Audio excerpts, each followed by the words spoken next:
మరియు సమాచార పౌర సంబంధాల శాఖ అధికారి వారి ఆదేశాల మేరకు తెలంగాణ సాంస్కృతిక సారథి మైసయ్యరన్న కళా బృందం ఆధ్వర్యంలో తెలంగాణ రాష్ట్ర ప్రభుత్వం చేపడుతున్నటువంటి సంక్షేమ పథకాలు 6 గ్యారంటీలు, అదేవిధంగా బాల్య వివాహాల నిర్మూలన, బేటీ బచావో బేటీ పడావో, గంజాయి, డ్రగ్స్, కొకైన్ లాంటి మత్తు పదార్థాల నిర్మూలన, మూఢనమ్మకాల నిర్మూలన, పరిసరాల పరిశుభ్రత మొదలైనటువంటి అంశాల పట్ల ఆటపాటలతో అవగాహన కల్పించడం కోసం తెలంగాణ సాంస్కృతిక సారథి మైసయ్యరన్న కళా బృందం మీ గ్రామానికి రావడం జరిగింది.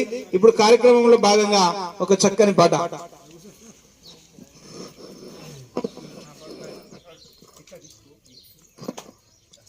కొకైన్ అంటేనే కోరికెందుకు, కోలుకోని మత్తులోన మునుగుడెందుకు.